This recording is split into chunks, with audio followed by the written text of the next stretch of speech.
This cookbook promised comfort, and it has nearly perfect reviews, almost 1,000 of them. Everyone is lying. So I'm going to cook every single recipe out of this book and see which ones actually deserve the good reviews. Sherried sweet potato soup. You're gonna start off by slicing up and cutting the potatoes. I know what you're gonna say. Everything looks brighter than my future. I get it. I fucked up with my camera settings. This is my first time. Anyway, once you are done cutting those up, grab a big pot of water and then turn up the heat. You're gonna boil this water, and then you are going to put the potatoes in the boiled water. Believe it or not, this is going to soften them.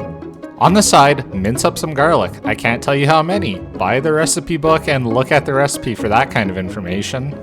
Once that is done, take an onion and dice it up, just like so. Take that shit off, and I'm gonna bring in my trusty finger slicing mandolin in here to help me out. You do not have to do this. You can use a knife if you want. Now finish roughly dicing your onions, then put them to the side to realize... The recipe said to cube the sweet potatoes. I fucked up, but we're gonna fix it.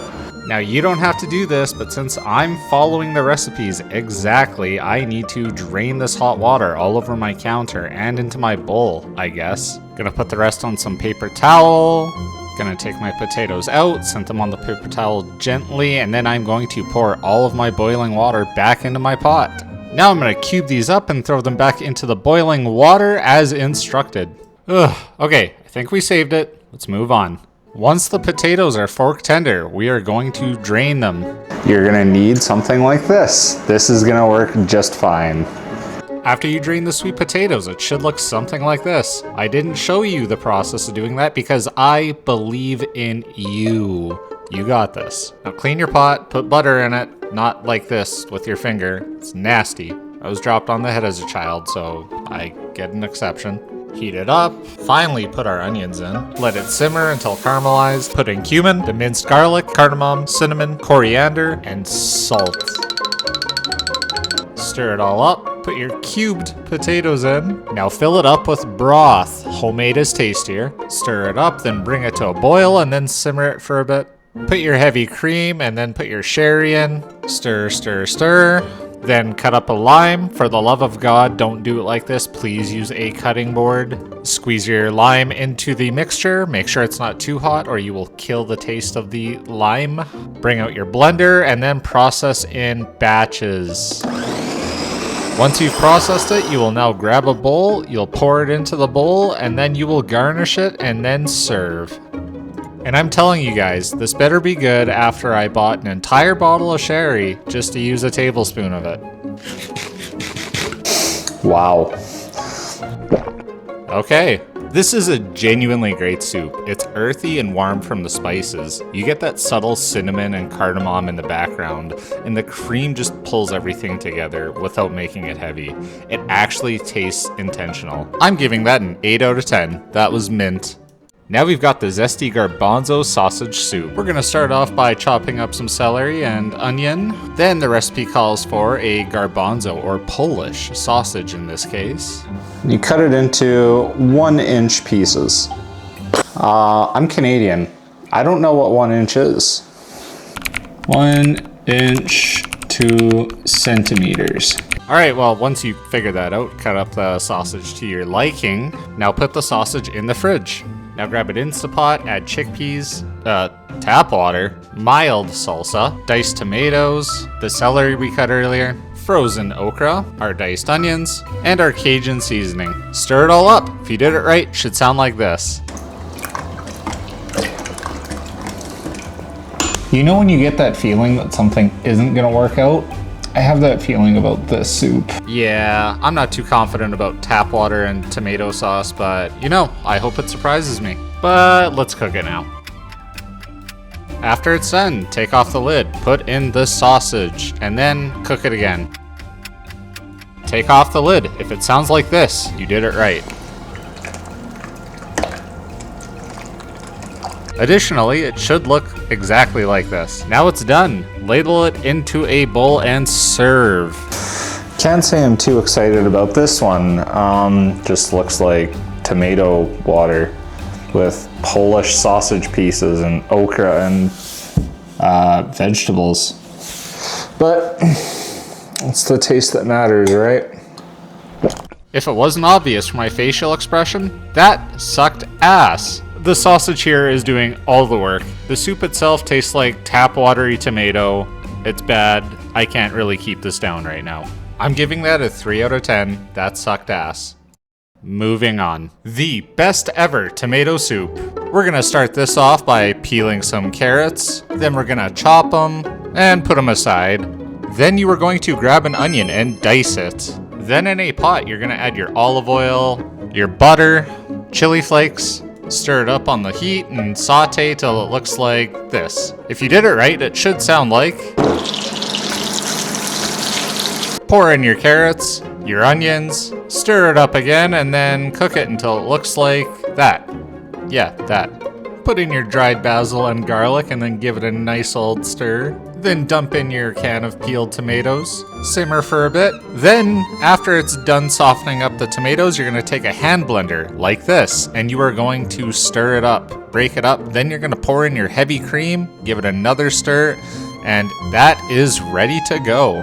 Grab your plate and we're gonna pour it in, being very careful not to spill it on the sides. Garnish it up, and we are ready to go.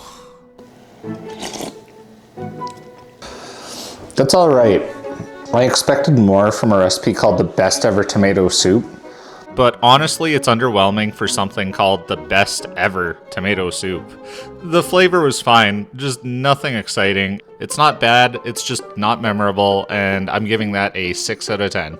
Moving on. Spicy peanut chicken chili. Get a stock pot, and in it, you are going to add your pinto beans, Mexican and no salt added diced tomatoes, reduced sodium chicken broth, frozen southwestern corn, your peanut butter, don't finger it like this, don't be a degenerate, minced chipotle peppers in adobo sauce.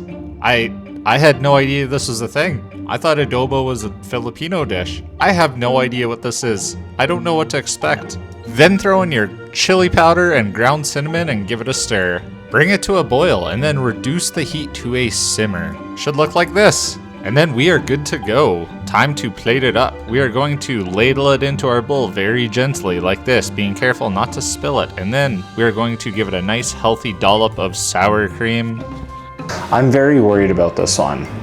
This has this weird smell to it. It smells like peanut butter and spice. The chicken breast, it cooked a little bit and it tastes extra dry. This isn't amazing. I don't love it. It's not a good combination of flavors. Yeah, I didn't have much faith in this recipe from the start. This sucks ass. Just not as much as the Zesty Garbanzo soup.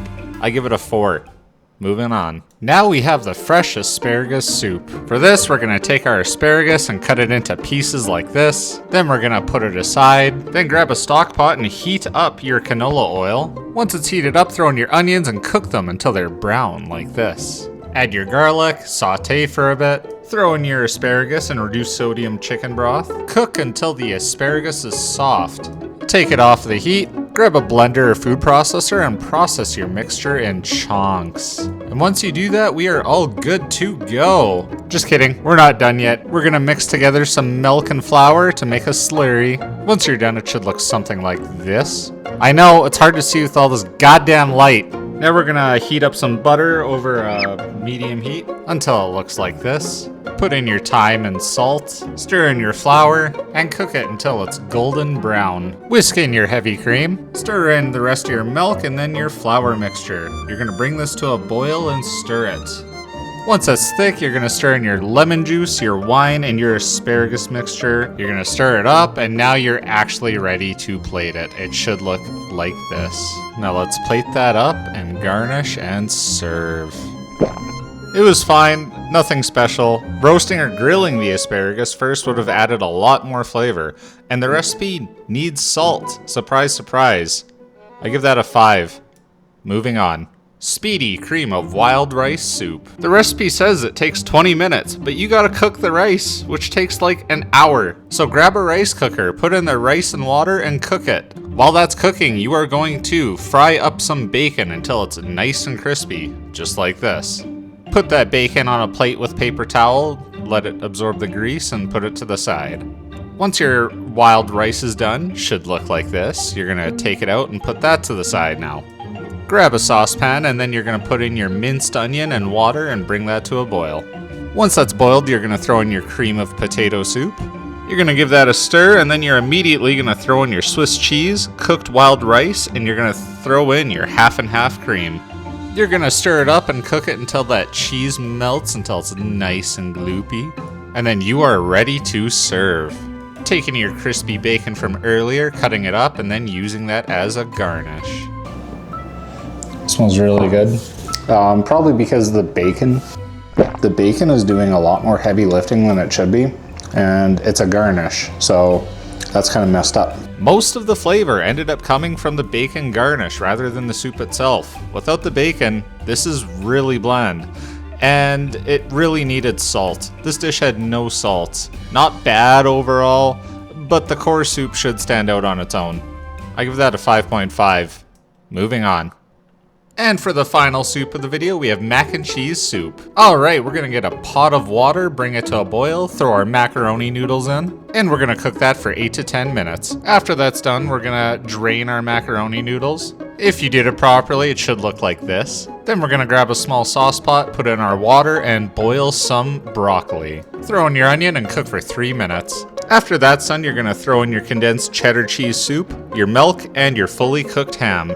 Don't forget the cheese sauce packet. Nasty. Cook and stir, then grab your macaroni noodles. Let that cook and simmer for a bit, and you are ready to plate. If I'm being honest, I'm nervous. This reminds me of KD cups. That tastes exactly like what you would expect. Tastes like a KD cup mixed with water, like that cheesy sauce. Tastes exactly like that. Here, I'm gonna show you. Ah, yeah, look at that soupy, cheesy mixture. Unfortunately, it tastes like watery version of those cheesy KD cups. It's not terrible, but it feels thin and underwhelming, missing the rich, comforting texture you'd want from something called a mac and cheese soup. Definitely not something I'm ever gonna make again. 4.5 out of 10. After cooking 7 recipes so far, this book is sitting at an average rating of 5.1 out of 10. Which honestly puts it in mid territory. Based on these dishes alone, I would not recommend picking up this book. That said, we've still got a lot more recipes left to try. Maybe we got unlucky with this first batch. I'm hoping the next round brings some stronger dishes and changes the overall score. If you enjoyed the review, like and subscribe because we got a lot more cookbook reviews coming. And if there's a cookbook you want to see next, drop your recommendations in the comments below.